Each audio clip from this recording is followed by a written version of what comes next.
Good morning, sir. Good morning.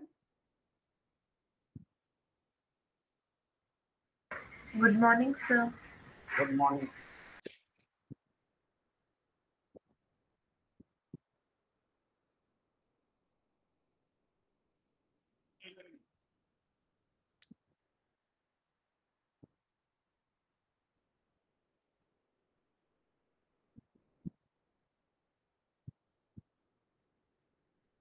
आपकी कक्षा का समय अब जो है पहले से प्रीपोन हो गया है। 9:25 पर आपकी कक्षा आरंभ है। 9:25 कल भी आपको बताया था, प्रीपोन हो गया है, मतलब टाइम पहले स्टार्ट है, फिर बाद में जो है 5 मिनट कम किए गए, 9-10 तक ही चलेगा। सभी कक्षाओं में इसी प्रकार की व्यवस्था की गई है ना। 5 मिनट पहले और 5 मिनट बाद में, 5 मिनट पहले समाप्त होगी हो, है ना। कुल मिला के समय जो 45 मिनट ही रहेगा।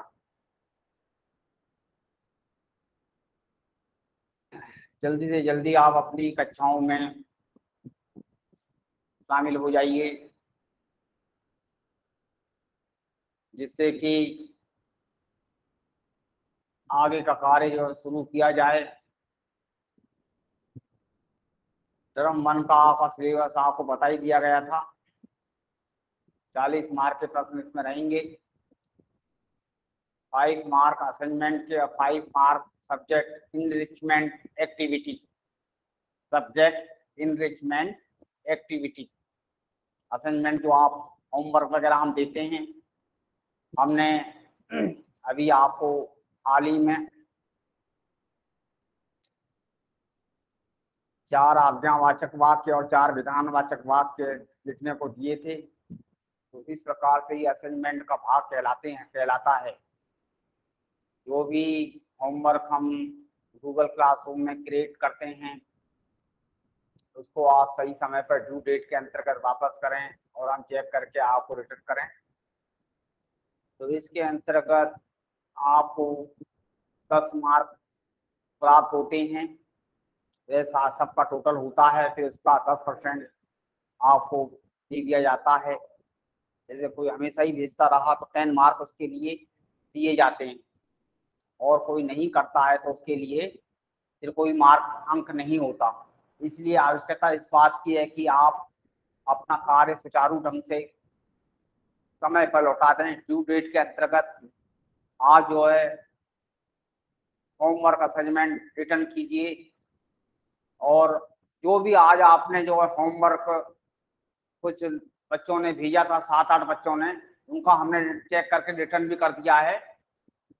आप देख लें, हमारे काम में कोई देरी नहीं है। तुरंत जो है एकदम जो भी कार्य हो उसी समय खत्म हो जाता है ना। तो आपने देखा होगा क्लास, जो आपने होमवर्क असाइनमेंट आपने हमको भेजा था, वो हमने आपकी जानकारी के लिए आपको तुरंत रिटर्न कर दिया, और आपके आज्ञावाचक वाक्य और विधानवाचक वाक्य आपने सही लिखे थे, सही पाए गए। तो इस प्रकार से आपका अभ्यास बढ़ता है, और अभ्यास प्रैक्टिस मेक्स इट परफेक्ट। तो लगातार अभ्यास करते रहेंगे तो इससे आपकी त्रुटि होने की संभावना बिल्कुल नहीं रहेगी, और साथ ही साथ आपका आत्मविश्वास भी बढ़ेगा। तो कॉन्फिडेंस भी जब बढ़ता है तो फिर पावर भी बढ़ जाती है, समझो। इसलिए लगातार अभ्यास करने से करत करत अभ्यास के जड़मती हो सुजान, रसरी आवत जात सिल पर परत निशान, कहा गया है ना। तो इसीलिए कहा गया है। तो इस प्रकार से अभ्यास वह प्रक्रिया है जिससे मनुष्य का निरंतर विकास होता है। विकास के लिए अभ्यास की आवश्यकता है। विद्या में, पढ़ाई में, किसी भी चीज में है, अभ्यास का विशेष महत्व है। अभ्यास आप बनाए रखिए सही समय पर। आज जो कक्षा में आइए, सही समय पर आप अपना वर्क जो है कंप्लीट करके गूगल क्लासरूम में होमवर्क ड्यू डेट के अंतर्गत हमें भेजिए, और हम आपको तुरंत रिटर्न कर देंगे।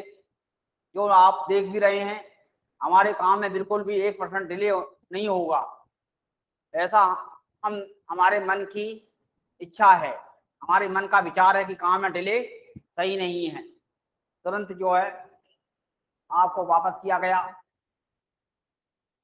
तो जिससे जो है आपको भी खुशी होती है कि होमवर्क चेक हो गया, वास्तव में आ गया, समझो, वो आप देखते हैं तो खुश होते हैं। तो इस प्रकार से यह एक सतत प्रक्रिया है, एक continue process. This is a continue process.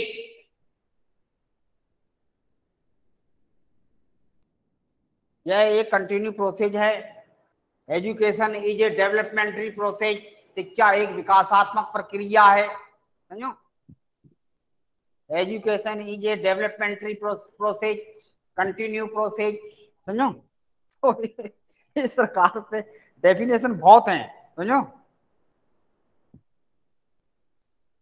तो इसके बाद अब आज का विषय जो है आपके सामने रसकान के सवैये जो चल रहा है, काव्यांश के अंतर्गत आपको रसकान के बारे में बताया जाएगा। कविवर रसकान जो है ब्रज भाषा में अपनी काव्य रचनाएं लिखते थे। ब्रज भूमि से उनको बहुत प्रेम था, समझो।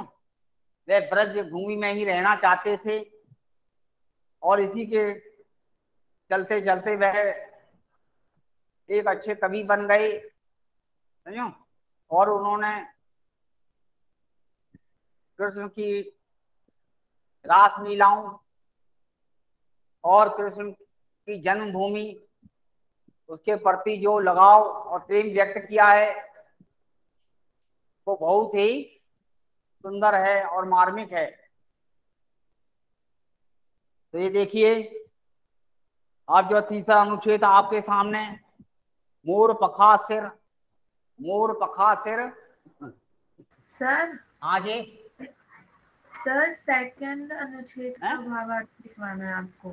ये सेकंड दूसरा अनुच्छेद का भावार्थ लिखवाना है।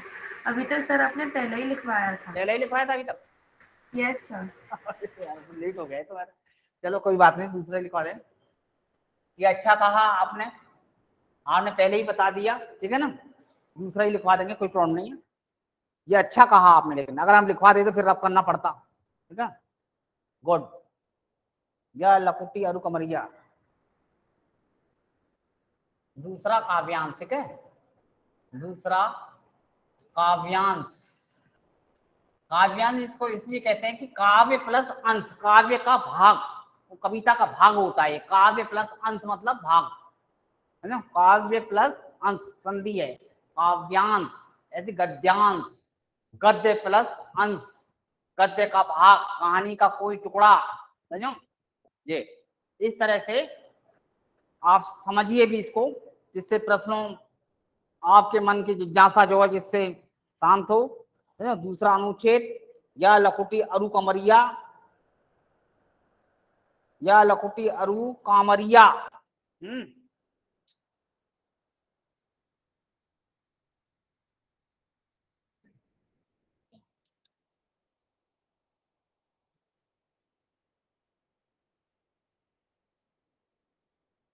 देखिए ध्यान दीजिए, है ना। अनुच्छेद पे आपके जो प्रश्न जो है एमसीक्यू टाइप के प्रश्न जो उसमें होंगे, तो उसमें आप इस अनुच्छेद को पढ़ करके उन प्रश्नों को सही कर सकते हैं। इससे आपको सही जानकारी प्राप्त हो सकती है। इसमें अनेक भाषा से संबंधित प्रश्न भी होंगे, अलंकार भी ज्यादातर काव्यांश से ही होंगे। इस पाठ में कुछ अलंकार आए हैं तो बाद में आपको बता दी जाएंगे महत्वपूर्ण अलंकार किन किन पंक्तियों में उनकी अभिव्यक्ति हुई है, समझो। ध्यान दो।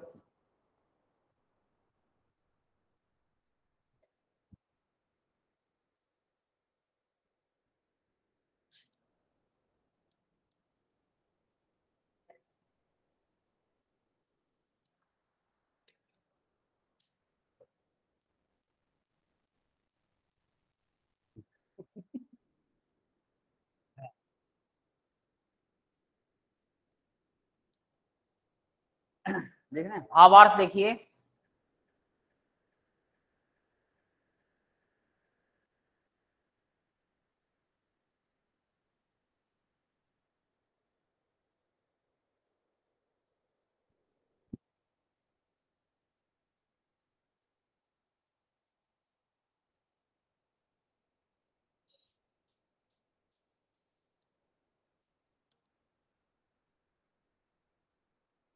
बस काम करते हैं तो उनके सामने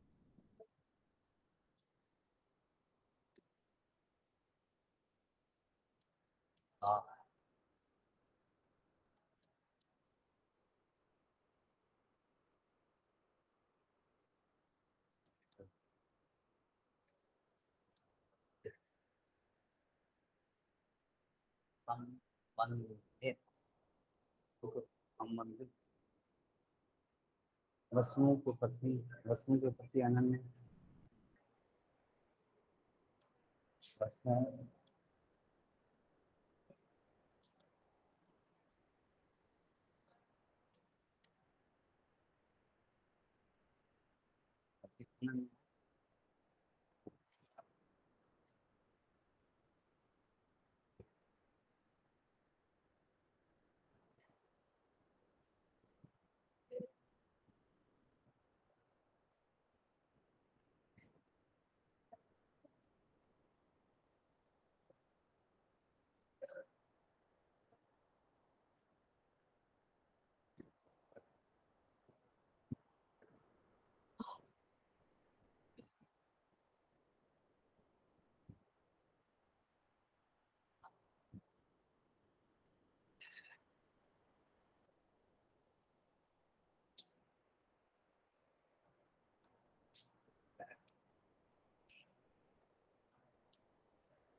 अनन्य समर्पण भाव प्रकट हुआ है। समर्पण भाव प्रकट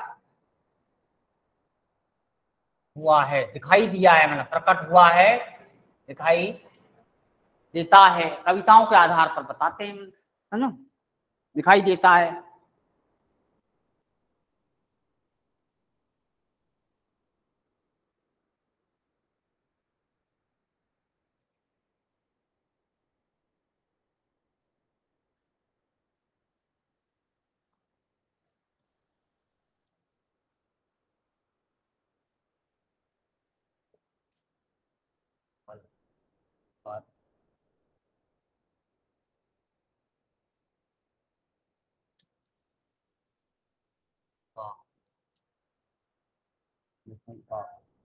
साम्राज्य की त्यागने को तत्पर उन लोगों का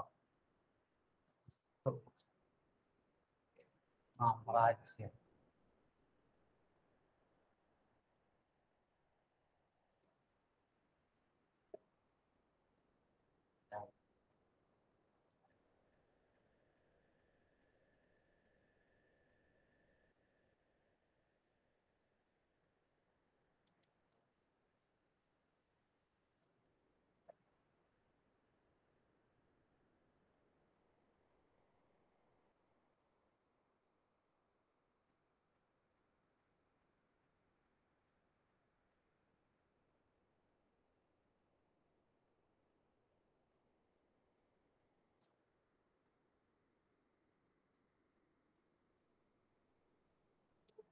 कायम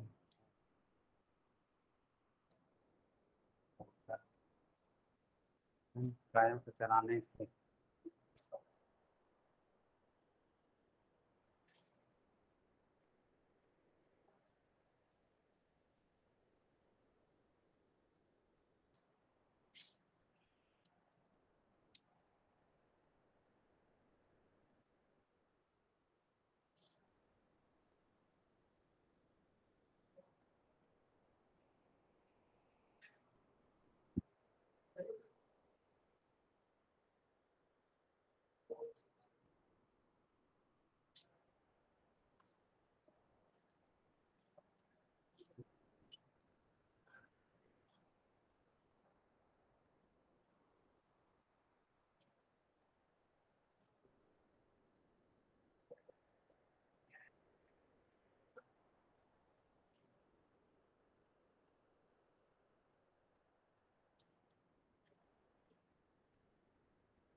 वह दिन कब आएगा, वह कहते हैं कि वह दिन कब आएगा।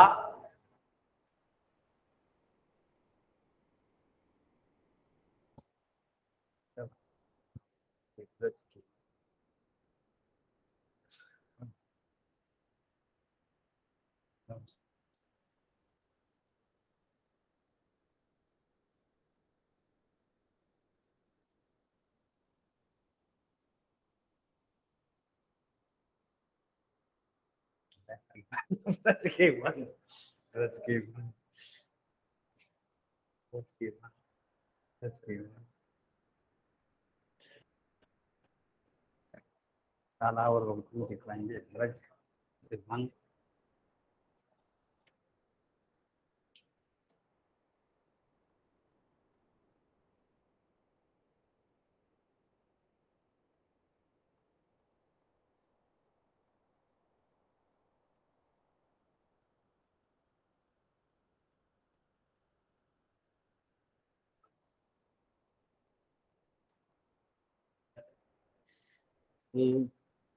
वे तो उन कांटेदार झाड़ियों और करोड़ों फोनों के मेल निचार कर सकते हैं। वे तो उन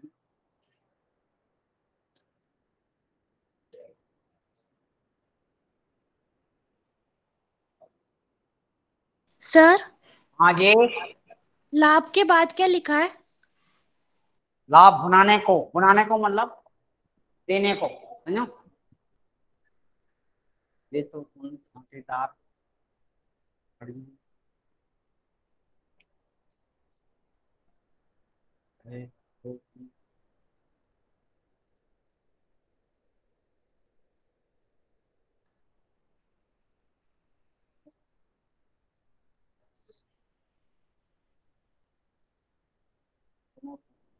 निचार कर सकते हैं।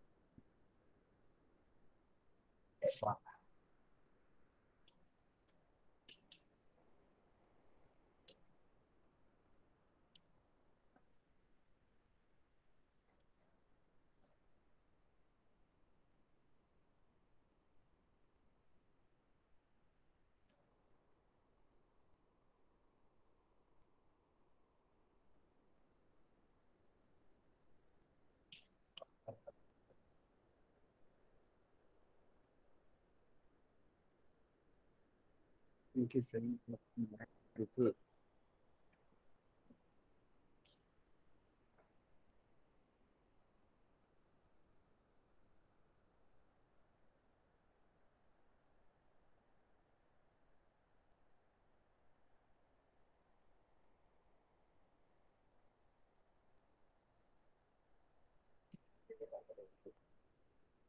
इस प्रकार से दूसरे अनुच्छेद की व्याख्या जो है आपके सम्मुख लिख दी गई है पूरी। इसको आप उतार लें सही ढंग से, समझो। इसी पर आधारित बहुत से प्रश्न आपके बनेंगे, समझो।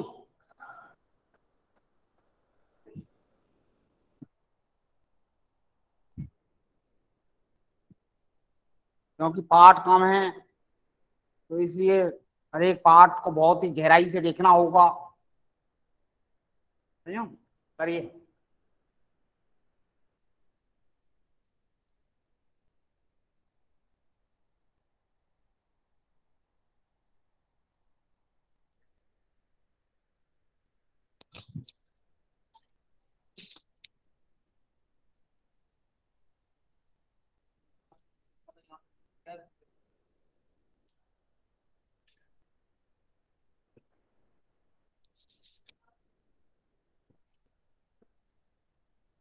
तो इस प्रकार से आप लिखें।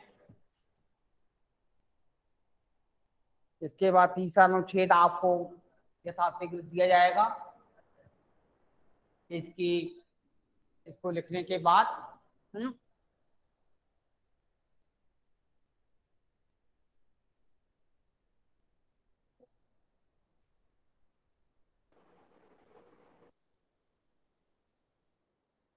सर हो गया।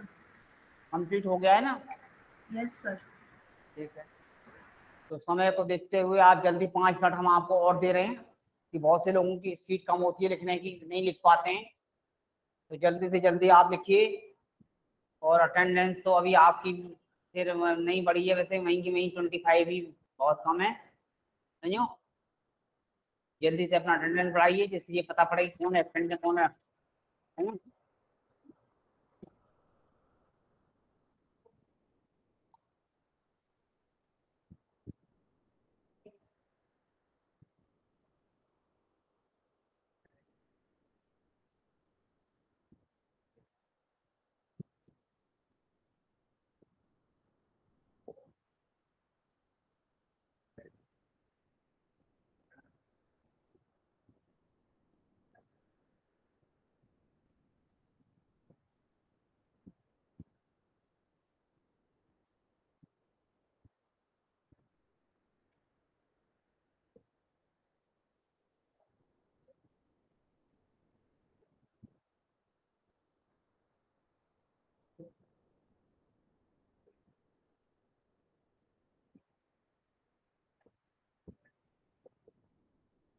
शिवांगी नैनवा एबसेंट। समझो,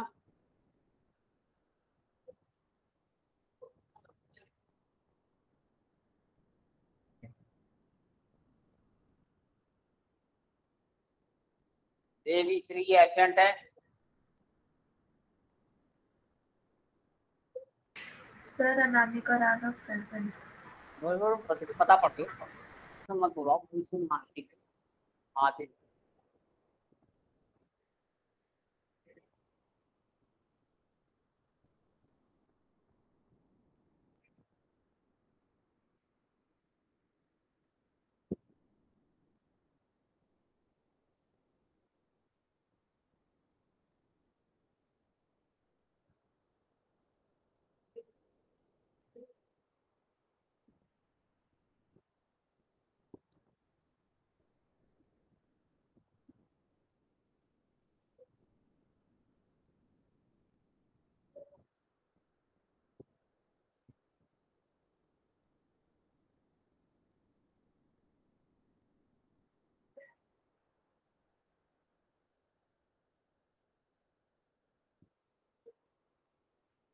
मानसी व्यास नाम नहीं दिखाई दे रहा है।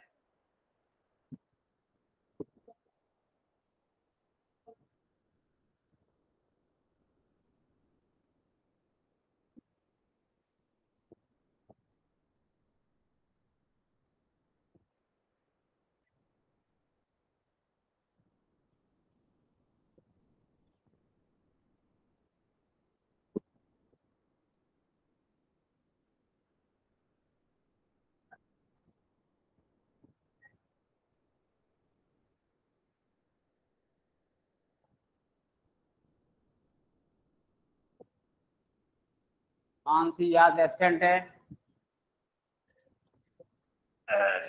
हाँ, इसमें नहीं दिखाई दे रहा है। और ये आपका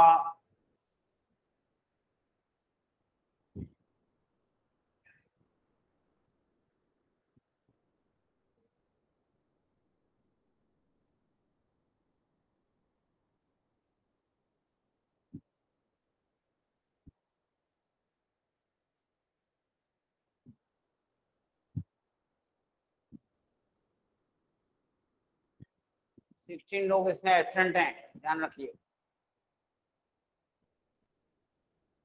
सोनाक्षी पांडे एबसेंट। होमवर्क भी आपका ब्लैंक था, नोट फाइल अटैच लिखा हुआ था उसमें। समझो, पहले भी आपका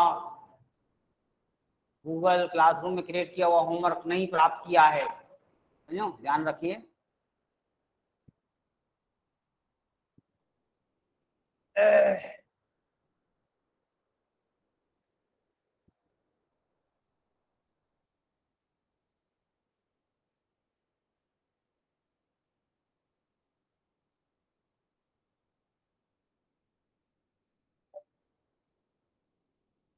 तो इस प्रकार से जो है कार्य आपका कंप्लीट हो गया होगा। अब अगला आपको अनुच्छेद दिया जाएगा, इसको रब करते हैं हम। समझो, अगला अनुच्छेद बहुत जल्दी आपके सामने प्रस्तुत करने जा रहे हैं। समझो,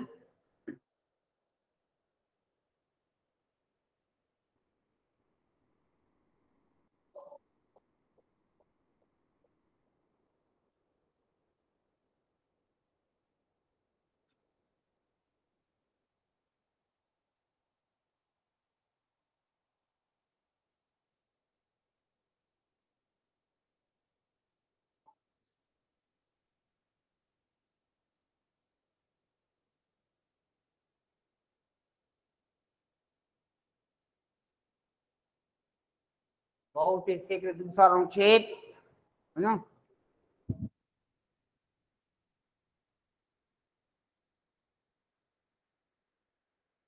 मोर पखा सिर,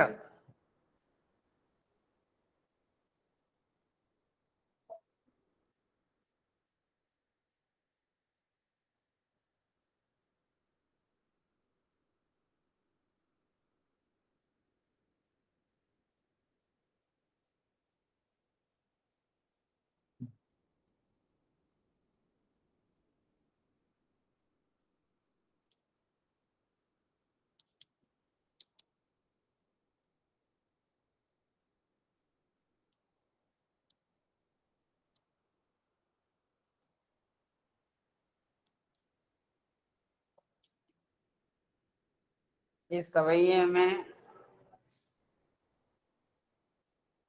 श्री कृष्ण के प्रति एक गोपी के निश्चल प्रेम की अभिव्यक्ति हुई है।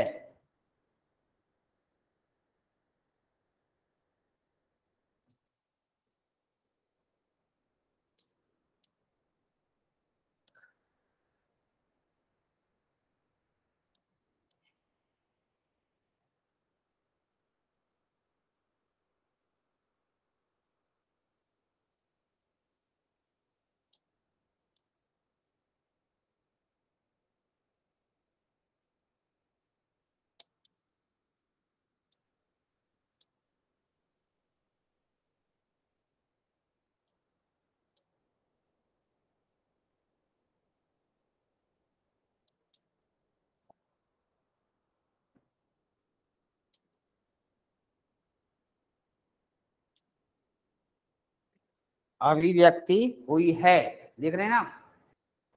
इस सवैये में श्री कृष्ण के प्रति एक गोपी के निश्चल प्रेम की अभिव्यक्ति हुई है ना।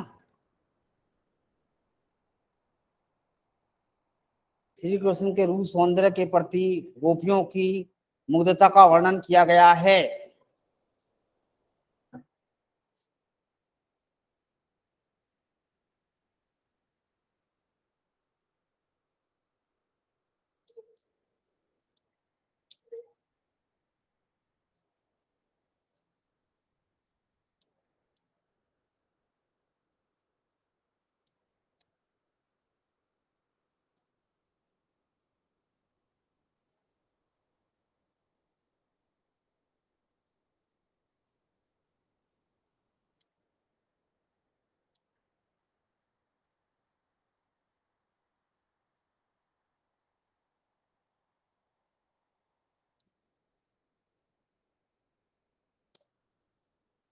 मुग्धता का वर्णन किया गया है ना।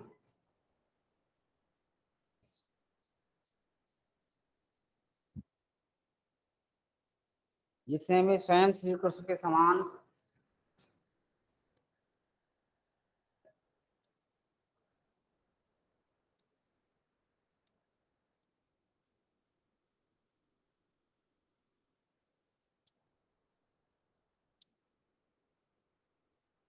श्री कृष्ण के समान सिर पर मोर के पंखों का मुकुट,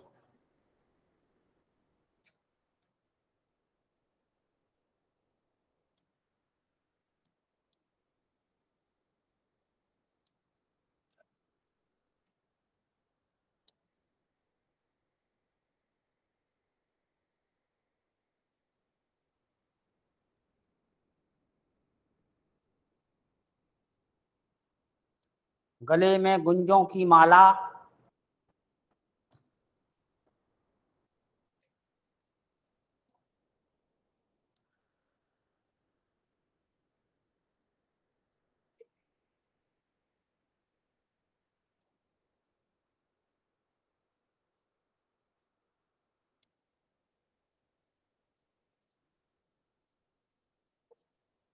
गले में गुंजों की माला,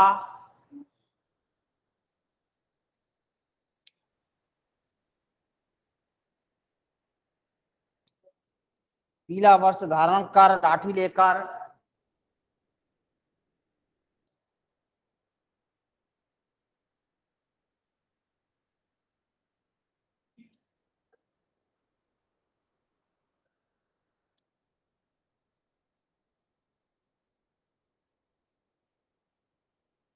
पीला वस्त्र धारण कर लाठी लेकर ग्वाला बनकर गायों के पीछे पीछे घूमना चाहती हैं।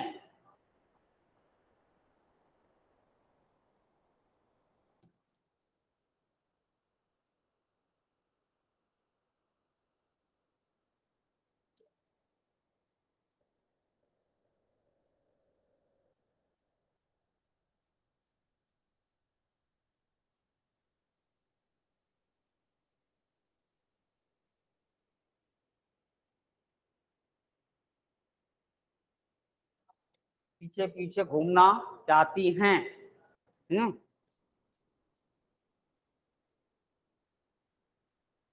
गोपियां श्री कृष्ण के भांति गोपियां श्री कृष्ण की भांति पूरा वेश धारण करने पर भी अपनी सौत मुरली को होठों पर रखने से इनकार करती हैं।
इनकार करती है, मना करती है मतलब सुनो। तो इस प्रकार से ये तीसरा अनुच्छेद भी आपके सामने प्रस्तुत किया गया। इसको आप लिखना है ना, पहले वाले से कम छोटा है इसका अर्थ से। तो इस प्रकार से किसी प्रकार की कोई भी शब्द आपको समझ में नहीं आया, किसी प्रकार की कठिनाई कोई डाउट आप पूछ सकते हैं, तुरंत आपको जो है दिया जाएगा, बता दिया जाएगा। साफ सफाई से आप अपना कार्य करते रहिए, समझो। और इसमें संख्या अभी तक नहीं बढ़ी है, समझो। तो ठीक है फिर।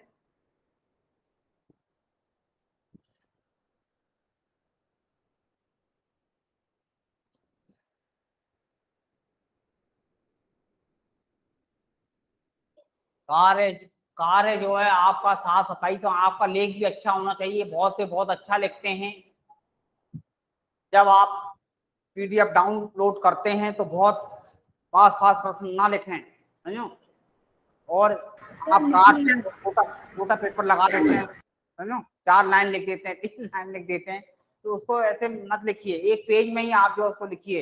इससे क्या होता है कि वो पेज के ऊपर जो है जो टिक होता है वो ऊपर चला जाता है, कहीं नीचे चला जाता है, तो वो गड़बड़ है। और कभी कभी जो है उसमें करेक्शन करने में दिक्कत होती है, समझो। तो इसलिए पीडीएफ जब भी आप भेजें तो आप प्रश्न दूर दूर लिखिए। आप एक पीडीएफ में कई पेज भेज सकते हैं, समझो। और एक ही पीडीएफ सबसे बेस्ट माना जाता है, उसी में आप लिख करके सब डाउनलोड करें। और बीच में 1 लाइन या 2 लाइन का गैप दें एक प्रश्न समाप्त होने पर। बड़ा प्रश्न या लघु उत्तरीय प्रश्न भी अब जो होते हैं तो उसमें भी 1 लाइन का गैप देते हैं तो बहुत अच्छा है, क्योंकि जिससे आपको अंक प्रदान किए जाते हैं। उसमें ये पता नहीं कोई प्रश्न आपका मिस हो गया, किसी में अंक नहीं मिला, समझो, तो फिर बाद में त्रुटि होने की संभावना रहती है। तो सर बाद में लिख कहते हैं लिया। कि आप 1 मार्क पड़ गया, 2 मार्क पड़ गया, तो वो बात पैदा ही नहीं होगी और पहले से ही अच्छा रहेगा। ध्यान दें।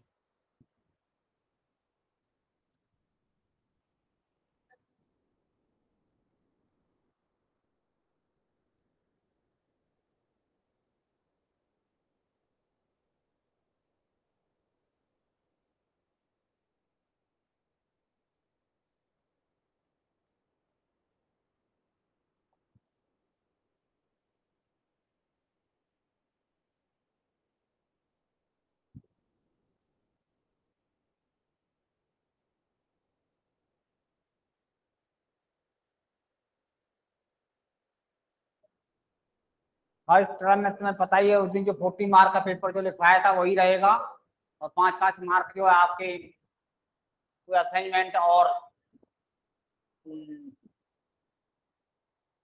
सब्जेक्ट इनरिचमेंट एक्टिविटी के रहेंगे। हाँ बोलिए, आप बोलो। सर आप ब्लूप्रिंट लिखवा रहे थे ना उसमें? हाँ वो 40 मार्क का ही पेपर है ना, 40 मार्क है इसके लिए। सर रचना तो मैंने लिखवा दिया 40 मार्क का वही रहेगा, उसमें सभी प्रश्न एमसीक्यू टाइप के होंगे फर्स्ट टर्म में, है ना, जो पाठों की गहराई से संबंधित होंगे। इसलिए हर एक पाठ को पढ़ना और लिखना बहुत अनिवार्य है, क्योंकि पाठ कम है, इसलिए उन्हीं पाठों को आप अच्छी तरह से पढ़िए।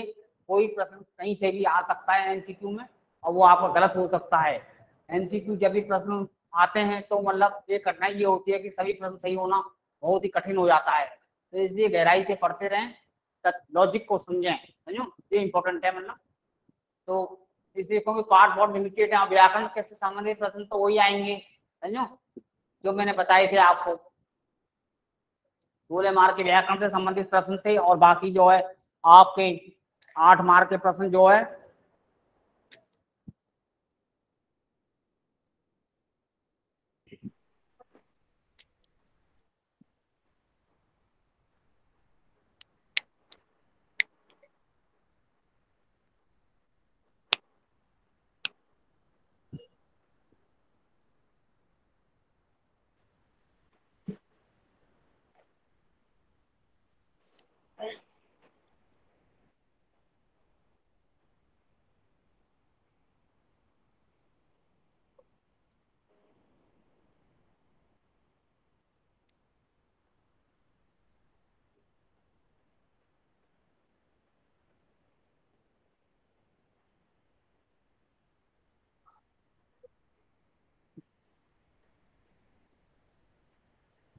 टर्म 1 में हमने आपको पाठ बताई दिए थे, जो गद्य खंड में प्रेमचंद दो बैलों की कथा और राहुल सांकृत्यायन लहासा की ओर, काव्य खंड में कबीर साखियां और पद और ललज्जत वाक और रसखान सभी ये चल रहे हैं।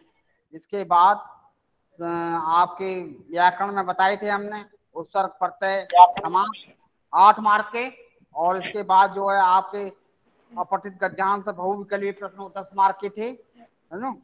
अर्थ की दृष्टि से वाक्य के भेद ये जो 4 मार्क, अलंकार 4 मार्क, इस प्रकार से 5-5 मार्क के तो पैराग्राफ हुए थे, अनसीन पैसेज 5-5 10 मार्क वो हो गए थे, और 16 मार्क ये हो गए थे, और 14 मार्क आपके क्षितिज से निर्धारित पाठों के प्रश्न उत्तर 5, समझो, और फिर पाठों के आधार पर बहुविकल्पीय प्रश्न, काव्य खंड, इनमें से 24 मार्क के प्रश्न थे इसमें से। तो इस प्रकार से आपका स्कोर जो है 40 हो गया, समझो, क्योंकि 26 इधर हो गया और 24 इधर हो गया, 50 आपका स्कोर बन गया है, समझो। इसी प्रकार से आपको करना है, समझो। 14 मार्क ये हो गए और 26 मार्क के वो 14 मार्क के मतलब प्रश्न उत्तर टाइप के रहेंगे, और 26 मार्क आपके व्याकरण से संबंधित हैं। 16 मार्क क्योंकि अनसीन पैसेज जो व्याकरण का ही भाग है, समझो। 5-5 मार्क के आपके असाइनमेंट और सब्जेक्ट इनरिचमेंट एक्टिविटी, इस प्रकार से 50 मार्क का टर्म 1 का पेपर है।